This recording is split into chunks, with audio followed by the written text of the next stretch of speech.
Вы смотрите специальный выпуск программы «Время новостей». Меня зовут Анна Зубарева. Глава региона Владимир Уйба записал видеообращение для жителей Коми.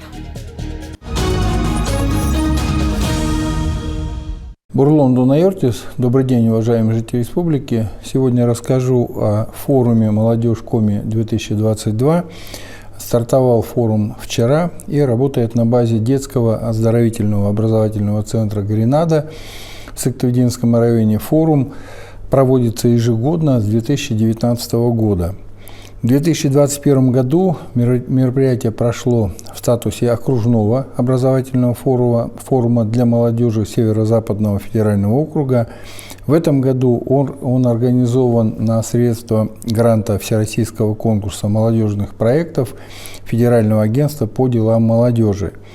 В форуме принимают участие 100 молодых людей в возрасте от 18 до 35 лет из 20 муниципалитетов Республики Коми.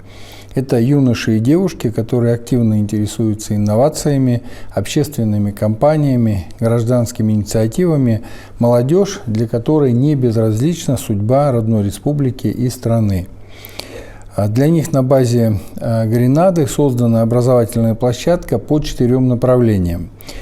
«Делай для молодежи» – это направление создано для студентов вузов и среднеспециальных учебных заведений, которые прошли отбор в региональном этапе Российской национальной премии «Студент года-2022».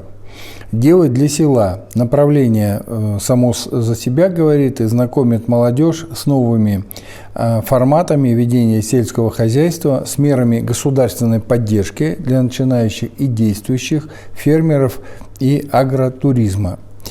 «Делай для науки» – это направление объединяет молодых людей, отдающих себя научной деятельности, и содействует их профессиональному росту, дает знания по основным научно-исследовательским и проектной деятельности, знакомит с новейшими научными разработками Республики Коми и России.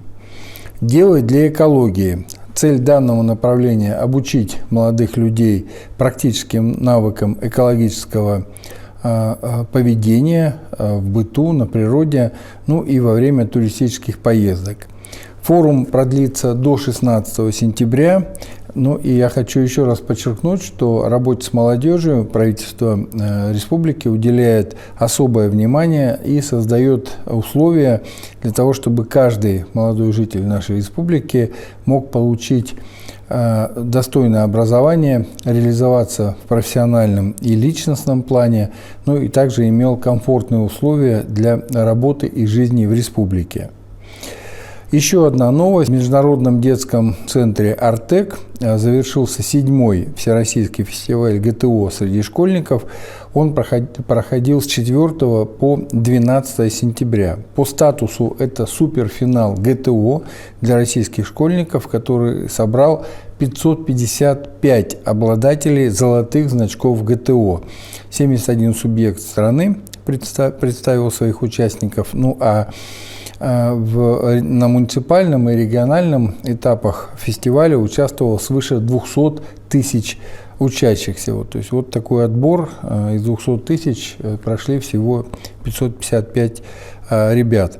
В рамках фестиваля участники выступили в плавании, стрельбе из винтовки, беге на длинные и короткие дистанции и других нормативов комплекса.